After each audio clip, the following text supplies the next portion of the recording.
Alrighty, we are now doing chapter 15. I've got my latte to go. We're ready to start. Hollywood headlines. Whether the power behind the press happened to be Big Daddy Hearst, with his redolent, rotten apple yellow sheet, The Mirror, his gutter competitor Bernard McFadden, and his wildly fibbing graphic capital C, or just some fever-brained small-town editor trying to make a go of it, the pulp and ink wiseacres all knew Hollywood headlines sold newspapers. If they were spicy, shocking, or downright scandalous. For all Hayes might whine on in his Hoosier twang in appeals for the papers to report film colony news fairly, the press devoted much more space to Hollywood's 14 top-named divorces and 3 separations for the year 1926, for instance, than it did to the 23 stellar marriages of that same year, just to give you an idea. Canon Chase, one of the 20's more pushy professional prudes, was overjoyed when word leaked out in 1926 that Will Hayes had taken payola from Harry Teapot Dome Sinclair while a member of Harding's cabinet. Chase lashed out in the press at Hollywood and Hayes, claiming Celluloid City was just as indecent as ever and implying that he could do a nippier job in the cleanup department. Hayes maintained a prim silence under this competitor of the cloth's frontal assault. He was busy seeing to it that the nation's churches received notice of Hollywood's holier-than-thou intentions of Cecil B. DeMille's super-pious King of Kings, a forthcoming screen sermon, and that H.B. Warner, the queen who played the Christus, drank not, neither would he smoke or swear. Moreover, the Virgin Mary would have to forget about her plans for divorce. In spite of these unctuous handouts, the press continued its wicked anti-Hollywood bias as the 20s played itself out. The groundwork had been laid with the Arbuckle-Taylor-Reid scandals, topped by the salacious tales leaked out to the nation during Chaplin's sticky split from Lita Gray. If the tabs needed something grabbing for a weekend edition, if the Hall Mills or Snyder Gray mayhem was running thin, or if Daddy Browning and Peaches were beginning to pall, there was always an expose of some new vice or peril to America's girlhood in Hollywood's city of sin. There was always some disillusioned beauty queen around who hadn't made it, willing to tell the world that she had been ruined by the movie Minions, for her picture on page 1 and, of course, a price. The image was also helped along by Mae Murray, who sold her sensational memoirs to be serialized in Hearst's folk surrealist Sunday supplement, The American Weekly. One juicy installment entitled The Dirtiest Hun in Hollywood embroidered on her on-set row with Stroheim during the MGM lensing of The Merry Widow. Middle America of a Sunday morning was titillated to learn that the man you love to hate was indeed a real-life monster, and that is real like a film reel. It was clever when I was reading it, whatever. So sadistic was he that Princess May, she of the bee-stung lips, was driven to shout in front of 1,000 fancy dress extras, "You dirty Hun!" and stalk off the Chez Maxim set. When star reporter Murray tattled that the studio boss, Louis Bollock's mayor, chopped Stroheim on the kisser while boy genius Iggy Thalberg counted Vile Vaughn out to the stroke of 10 on Louis' Culver City carpet, the nuclear family readers were led to assume it had all had something to do with LBM's gallantry.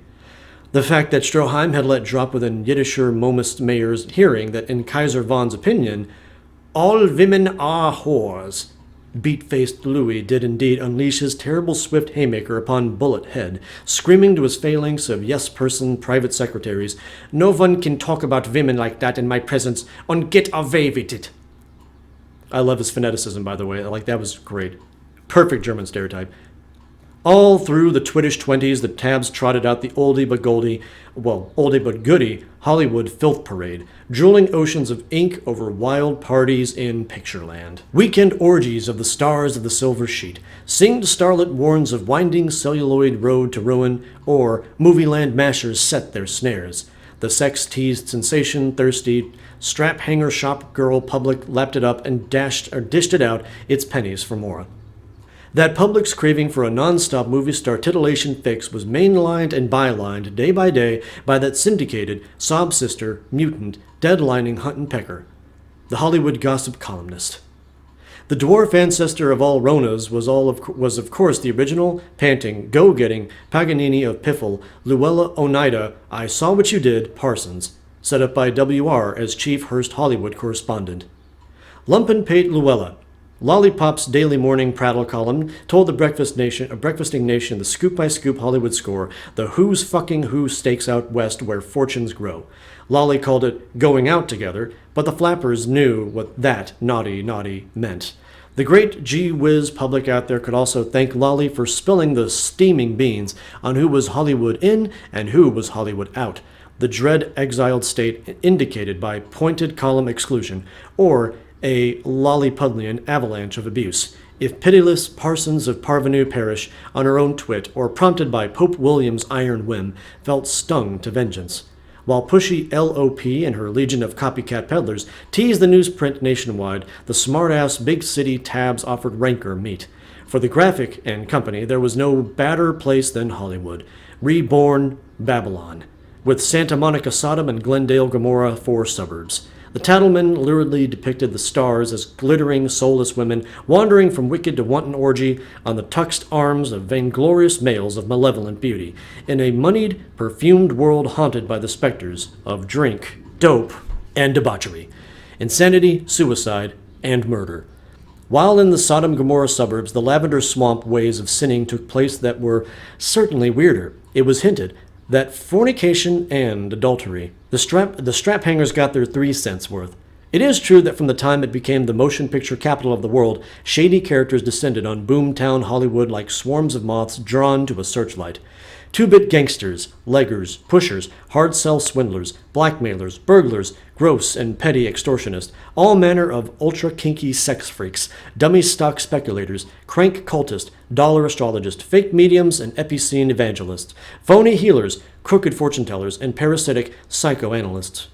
All of them fluttered grasping about the edges of the charmed circle.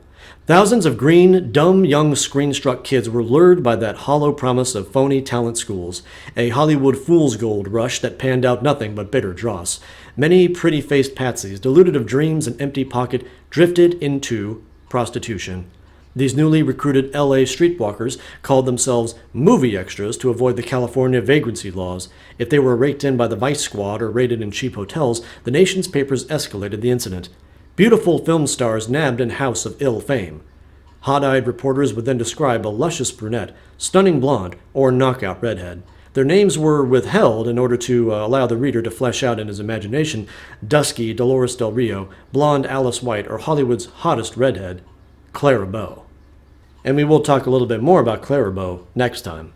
I just want to thank Kenneth Anger once again for giving me an insane level of wordplay and adjectives. Oh my god. It was very annoying to read this one, but, of course, fascinating.